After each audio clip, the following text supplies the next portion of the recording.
He's the chairman and CEO of one of the country's most successful sports bar brands. Born and raised in Northeast Philly, Pete Cherokee of Chickies and Pete's, an incredible journey that did not include college. Education's everything, and I can never give myself credit for doing well because of not having education. Pete Cherokee talks crab fries, meeting all the players, and what the heck is a Chickies and Pete's doing in Kansas City?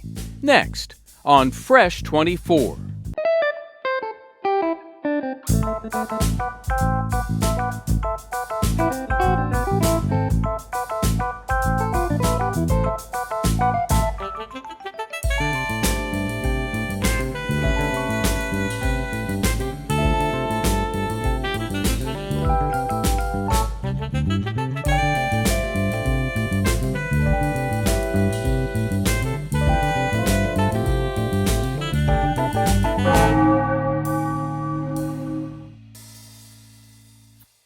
Pete Cherokee, chairman and CEO of Chickies and Pete's Crab House and Sports Bar. ESPN once voted you the top sports bar in North America. A ton of locations, including Kansas City, Vegas, and Reno. But of course, you're a Philly guy through and through. You're a Northeast High grad. I'll forgive you for that. I went to Washington, but that's another story. I got to tell you, your business is as much a part of the lexicon as the link or the vet. Pete Cherokee, welcome to Fresh 24. Thank you for having me. I'm honored. Oh, please. To be one of the selected Philadelphians to be on the show. Appreciate it, brother. Running down the bottom of the barrel there. Let's get right to the food, all right? I want to discuss the Kelce combo. I think it's relatively new. What is it exactly, the Kelce combo?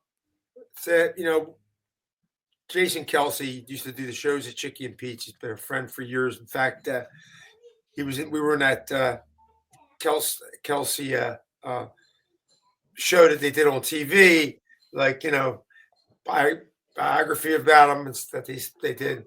Kelce combo is the garage beer, which is Kelce's own beer, a burger, Italian steakhouse burger, and the crab fries. That's a Kelce combo. We sell them at all the Chickie and Pete's. Come out and get a taste of Kelce, get a taste of his combo, get a garage beer. The garage beer, we're selling a lot of that. It is really good beer. And it's important to know it's a beer that you could, he says it's a garage beer because I guess, I don't know. I think where he got the garage thing is, I don't know for a fact, but I know down in Sea Isle, a lot of people drink in the garage. He's a Sea Isle guy. But it's one of those beers you could drink all day. Now, I'm an all-day drinker. I'm not a craft beer drinker, per se. I saw craft beer. I like the taste of craft beer. But when I was drinking beer, I would like to start early and end when I went to sleep. So I couldn't have anything that was very strong. And the garage beer is sort of like that. It's like a Miller Lite or a Coors Light where it's not too strong. You drowned before you get drunk, so it's good. And truth be told, they're one of our sponsors. It's beer flavored beer.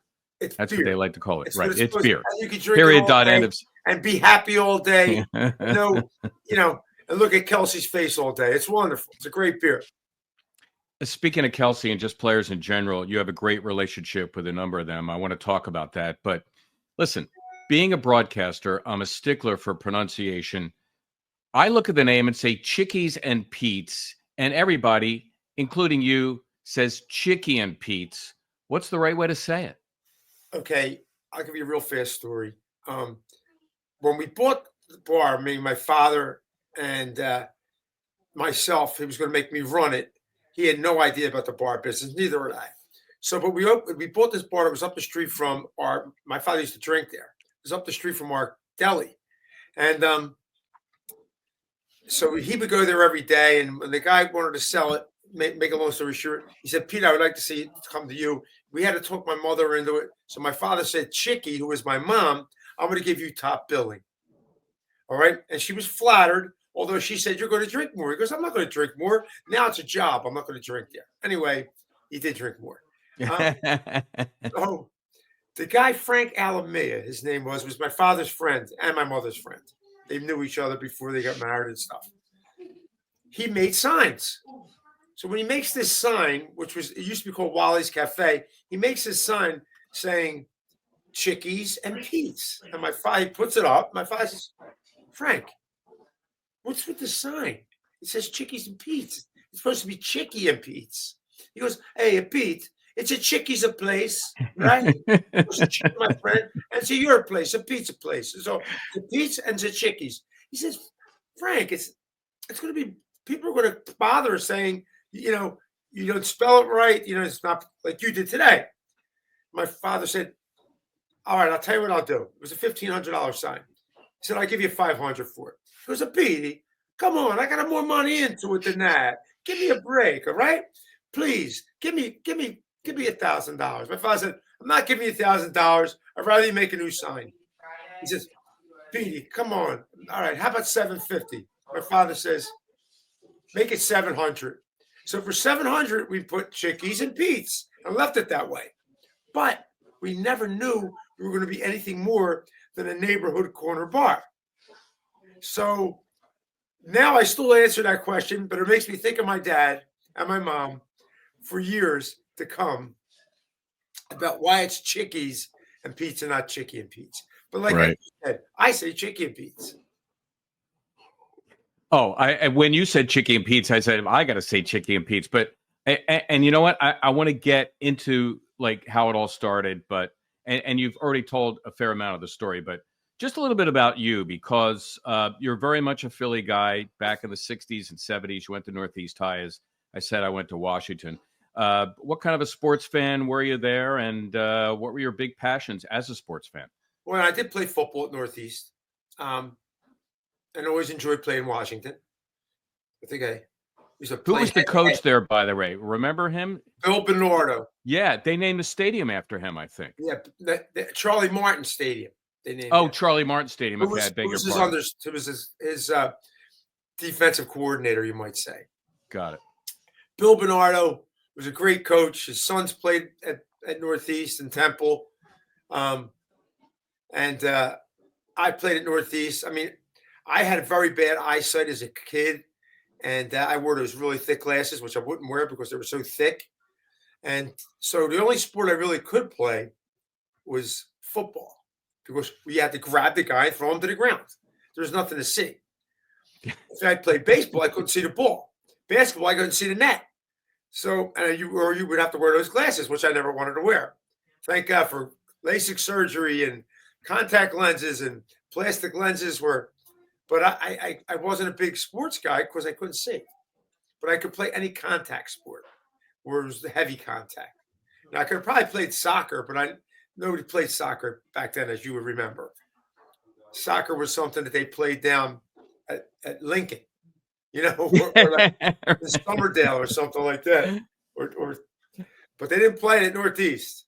Kicking a ball around wasn't a Northeast thing. Right. My kids all played soccer. It's a very popular sport now. I love watching it now, especially if my kids are playing it. But that's about it. So you alluded to how it all started. Mayfair, right? That was the location of the first? Right. Okay. Robbins Avenue. Robbins and Frankfurt. And I guess you ran the place for, I don't know, 15, 20 years. And the real breakthrough was the discovery from your mind of the crab fry. For the millionth time, tell the story of how that all started. So you heard about how my father's personality was. He was pretty tough. And anyway, I would order, I worked at the place. I would stay out drinking. I would come, get home late. And this is 1977. All right, 1978, 79 is when I developed crab fries. I gave them away for free every day at the bar. And I would say to the guys, how do you like them? I would be the same customers every day. They were like, I liked them better yesterday. I would make them that way for about a couple of weeks and a month. And then I would say, how about now? I still like them back the other day, So I would just measure them until they were good enough. They had to be good enough where children would eat them, parents would eat them.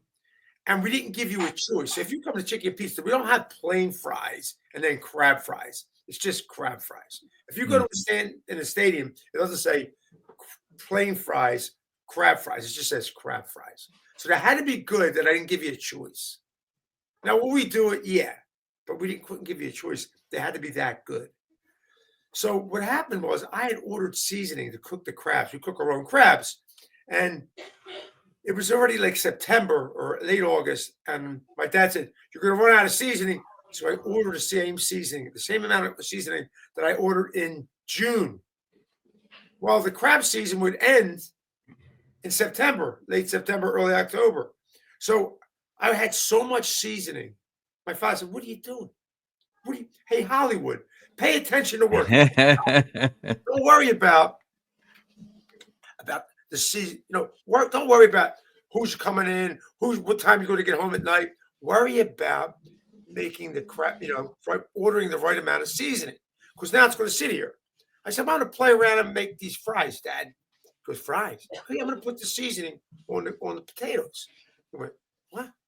You're going to reinvent crab fries or reinvent French fries? We didn't have a menu. We had like a chalkboard back then. I said, yeah, people like them. He goes, there he is, my son, Hollywood. He's going to reinvent French fries. They've been around for thousands of years. Now you're going to reinvent them. I'm like, Dad, listen. He said, Dad, listen. People like him. He would go home, have a few drinks, go home, start arguing with my mom. Your son, Hollywood, dancing on TV, doing this, doing that, making.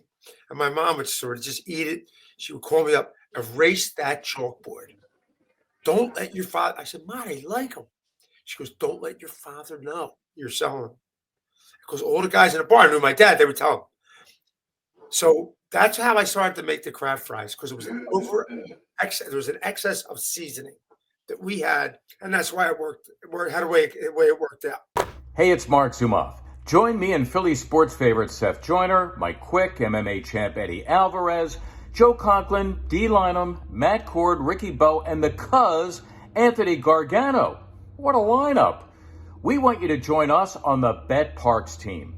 Bet Parks is the official winning partner of the Philadelphia 76ers and the only casino and sports book that yours truly, Marc Zumoff, recommends and uses. Whether your team scores or not, there's always another way to win on the Bet Parks online casino and sportsbook app. Bet Parks has your seat with a live dealer for all your favorite classic casino games. Right on your phone and wherever you are, the tailgate, the stadium, on your couch. Double down on fourth down. Make downtime fun time. Play live dealer blackjack, craps, roulette, and more while watching the game. Bet on all your favorite sports. Bet the Birds, pro football, and college football. Download the Bet Parks app right now and enjoy all the action and excitement from the casino at your fingertips. Play hundreds of exciting online slots.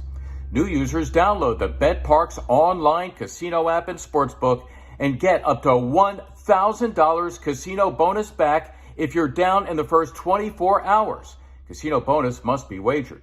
See betparks.com for details. Must be 21 and in Pennsylvania, New Jersey, or Michigan. Gambling problem? Call 1-800-GAMBLER. You play for fun. You love to win. You bet. Bet Parks. Have you actually now patented crab fries, the recipe, the name, the whole thing? Time ago, yes.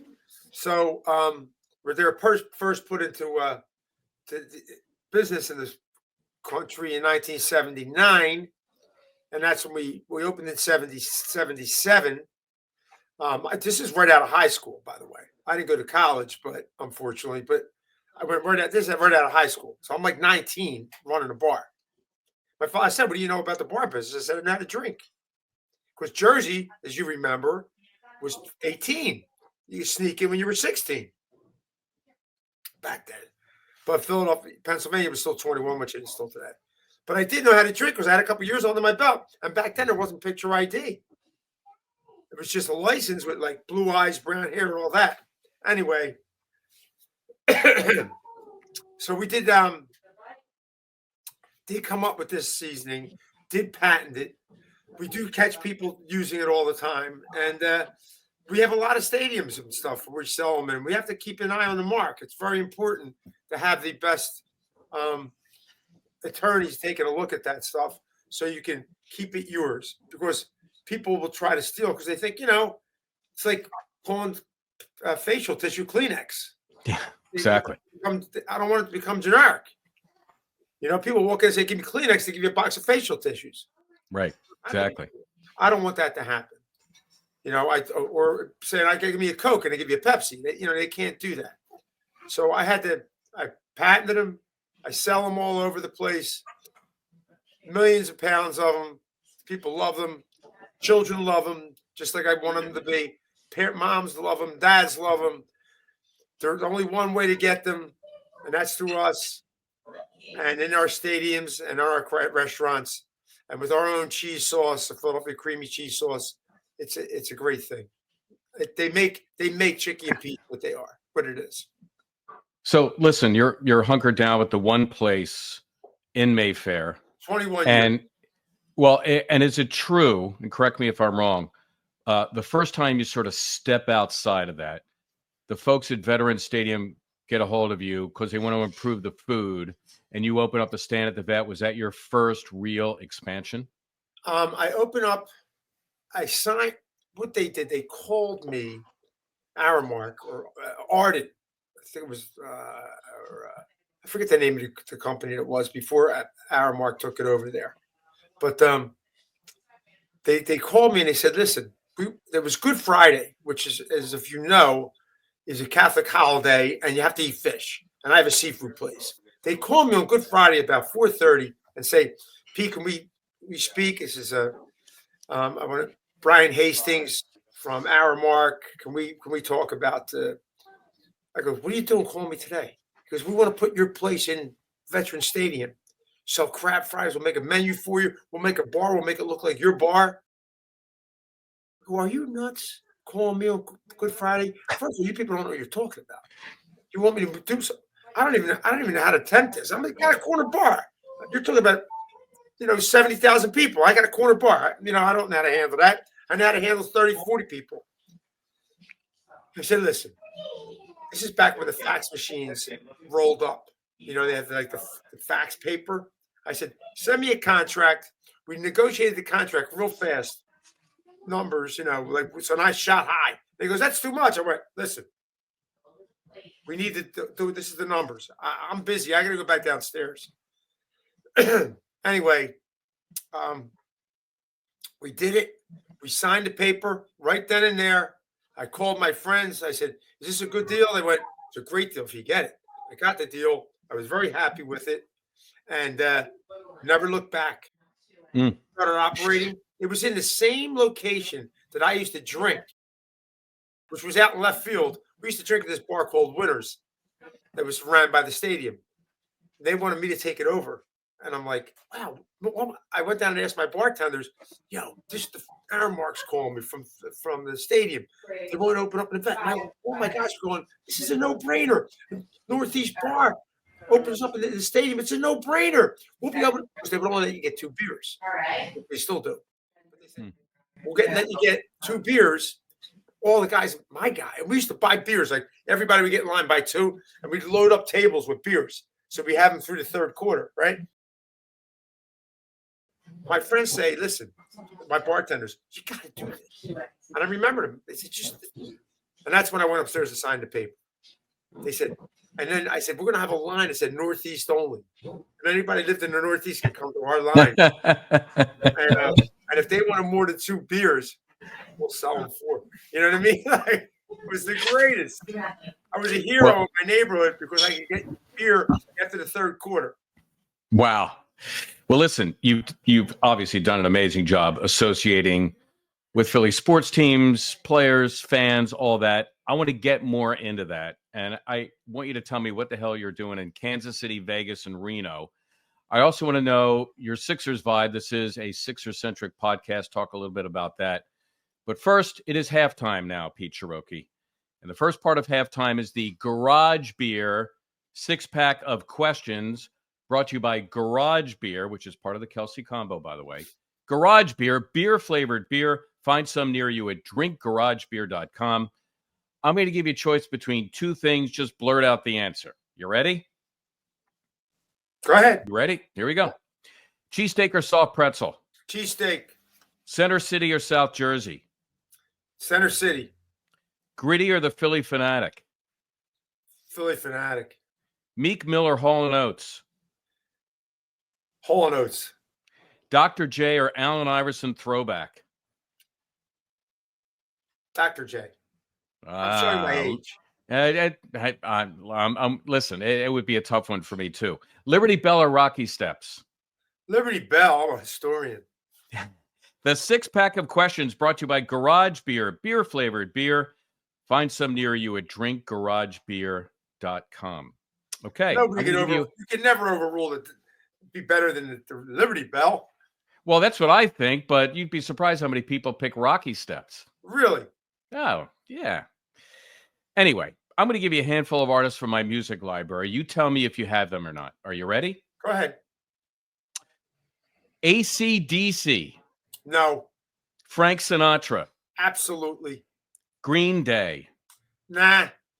Jimi Hendrix. Absolutely. Four Tops. For sure. All right. What other musical go? Like, who are your top 2 or 3? Stones. Oh, nice. Blue. Temptations. Any Motown. There you go. Any Motown or pretty much any classic rock, huh? Yeah. Pretty much. It's my age. It's an age. Yeah, of course. No, I get it.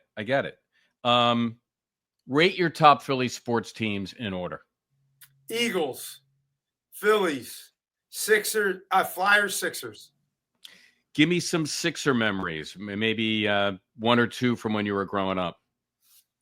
Meeting Ray Richmond lived on my street, and his brother used to own the Sixers. And when he died, the brother, they had the Shiva at Ray Richmond's house. And at the Shiva, the players came to the Shiva, because they knew that was the right thing to do. He was Jewish, and as a young kid on the block, they lined up all the kids, and we got to meet the players. I mean, I was young, very young. I hardly even knew I just knew they were giant. I didn't even know their names. Like, they were just giant people. And all the other kids on the street were going to get, I went to J. Hampton Moore School. So we were down like in Castor Gardens area.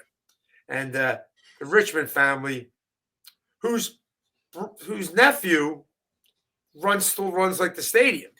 And still runs the Wells Fargo Center, or did until recent years. I'm not sure. But that was like the big thing. And that got me like more interested in the Sixers, and I love wearing I wear my high white knee-high socks, with the Chucks, Yeah, sure. Yeah. 2 pair of socks with the red and the green, red, black, and green, like tops. Oh man, it was great. For those who may not know, and shorts. I just want to be clear that the Shiva, of course, is a period of mourning for Jews after somebody passes away. You ever get asked to cater a Shiva? No. I do a lot of catering. I do a lot of bar mitzvahs, many bat mitzvahs and bar mitzvahs, many, many, many, many. And we still do them in South Philly, many of them. Right. But never a Shiva. Somebody's missing out. Listen, you have obviously tapped into the heart of the Philly sports fan. You yourself are a huge one.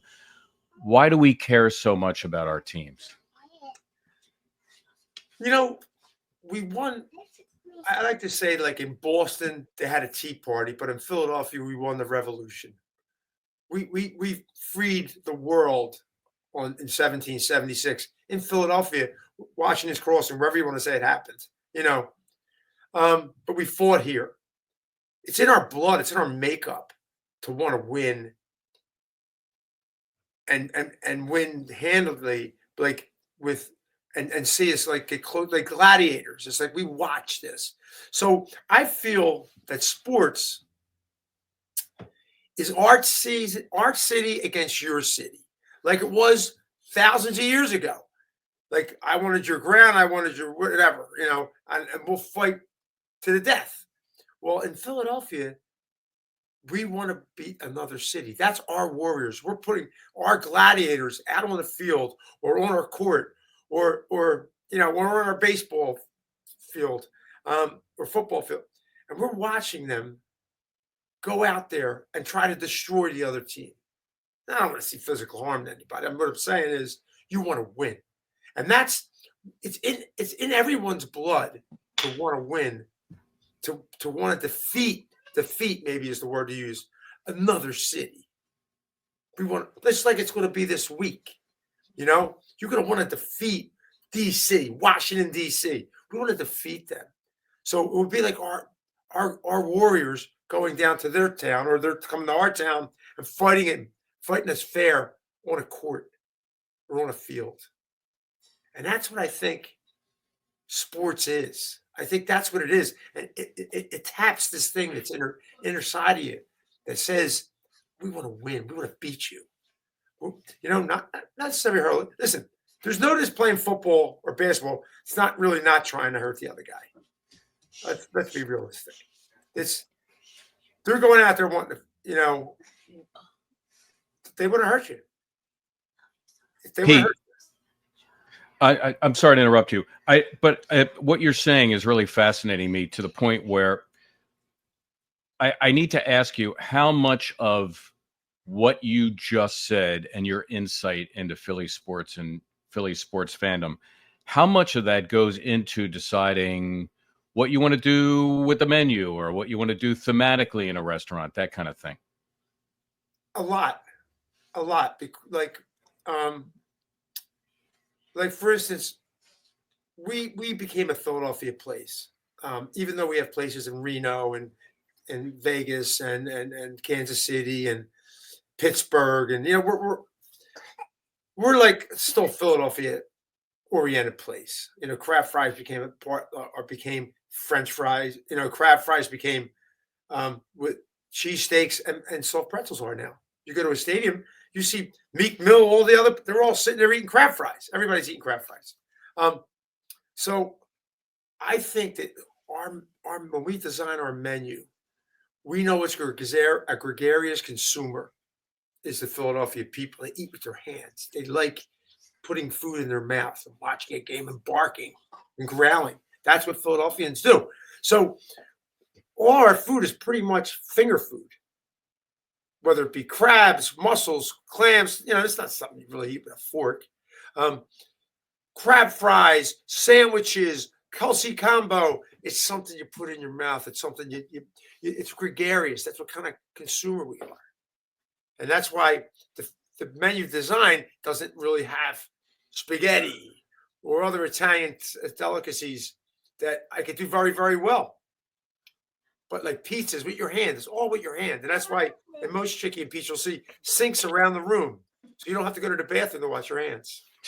So, I mean, to be in Philly, to be in the suburbs, to be down the shore, I get it. That all fits. But you mentioned Pittsburgh. I didn't know about that one. Kansas City, Vegas, yeah, like we're Reno. At the stadiums, we're in Pittsburgh. Okay. We're in Yankee Stadium. But you Yankee do Stadium's have like a nice metal. Do you have actual restaurants in Kansas City, Vegas, and Reno? Kansas City, we do. Reno, we do. Vegas, we do. Okay. So we don't. What made you think that the Philly vibe would be successful there? They came to us. So Mr. Morello, who owns the Sahara and the GSR in Vegas and Reno, came to us and said, listen, we have a casino here. We know your product. It's a good product. Yeah, you're very well known. Can you bring it to us and we'll serve it at our places? And can we open a Chickie and Pete's? What do you want it to look like? And we're going to design it and so on. In Kansas City, the same thing happened with Phil Giuliano, who's unfortunately passed on, but they were opening up. They bought the Bally's Casino in Kansas City, and they knew I was friendly with Andy Reid and so on. Very good friends with Andy Reid, and put a casino. And we were already in Arrowhead Stadium for years, and not only in Arrowhead Stadium, but we were in Royal Stadium, Coughlin Stadium. So we have those two stadiums. We were doing well there. So they said they saw that and said, "Why don't you open this place in our casino?" So we said we would. So they built the place and we opened. And how's it going? It's good, great. I mean, it's far from an ocean, and we're seafood oriented. Do very well. Hmm. Do very well. But But it's picking. Its momentum is getting better and better. a young kid comes and says, listen, I really admire what you're doing. I think I've been struck by the entrepreneurial spirit. This is the kid talking to you. And I want to do something similar, or maybe not specifically a sports bar, but something where, I want to be big like you, Pete. What do you tell him or her? Big is overrated. Big is overrated. The more aggravation. Pete likes working in the stores. Pete likes being Pete in a store. Like, I think my son Peter does the same thing. All my sons have a personality. We like the gratification, because gratification is a form of payment.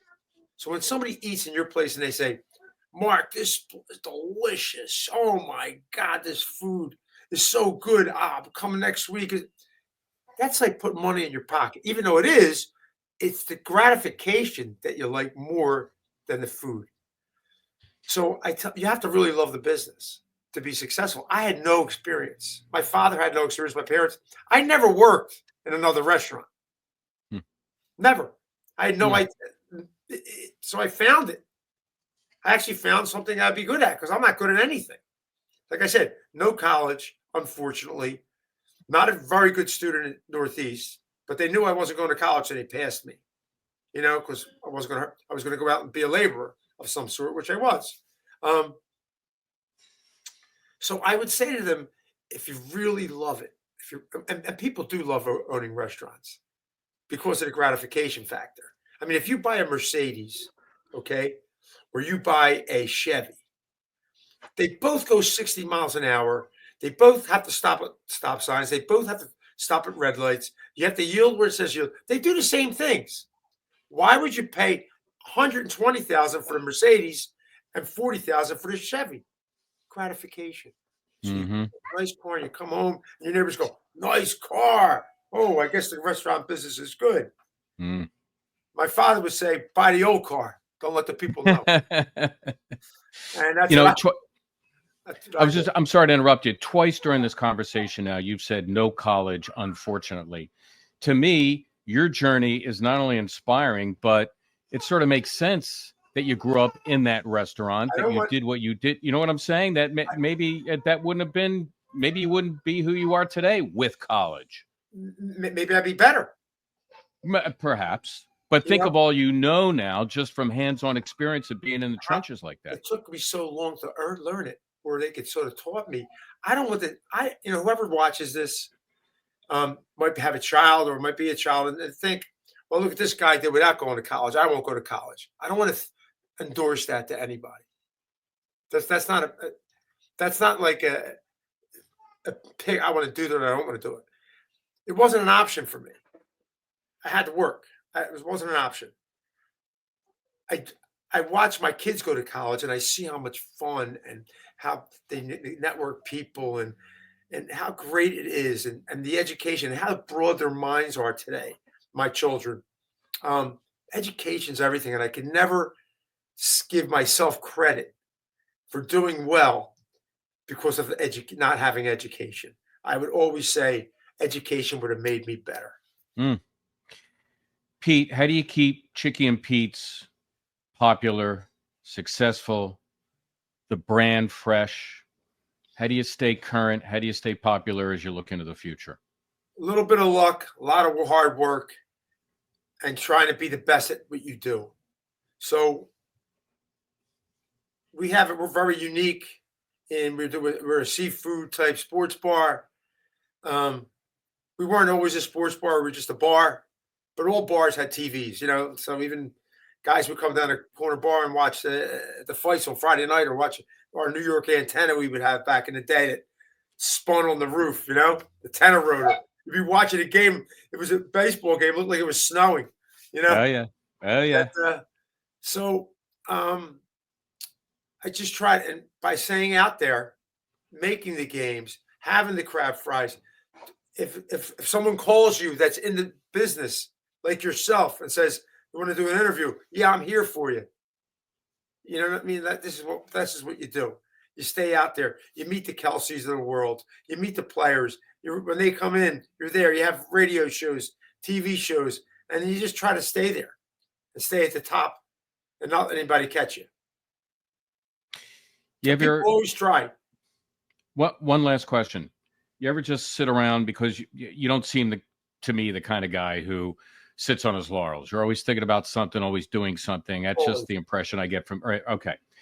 You ever just give yourself a second? You said you just came back from vacation. Sit on the beach or the boat, or you're having a glass of wine with your wife, and you just think. And I'm a kid who grew up in Northeast Philly. I was, I had part ownership at a bar with my father, and now look at what's happened.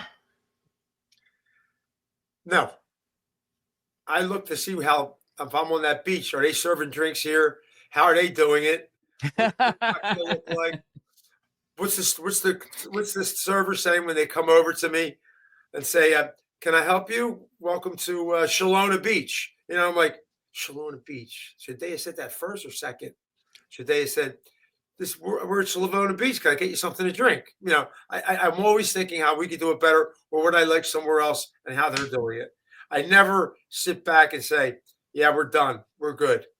I do say, bro, I'm fortunate. And I'm very fortunate.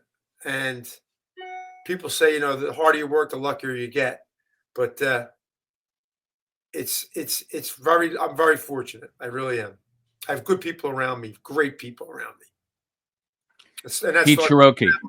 Pete Cherokee, thank you, my man, for joining us on Fresh 24. Well, that went fast. I don't mess around. Take it easy. There's nobody better than you. Thank you, my friend. You got it. Hey guys, thanks for listening to this episode of Fresh 24. Please subscribe, rate, and review wherever you get your podcasts. Check out our friends over at Philadelphia Sports Nation, a local Philadelphia sports site covering your favorite teams across blogs and social media. PHLSportsNation.com. Philadelphia Sports Nation. PHL Sports Nation. Enhancing your Philadelphia sports fan experience.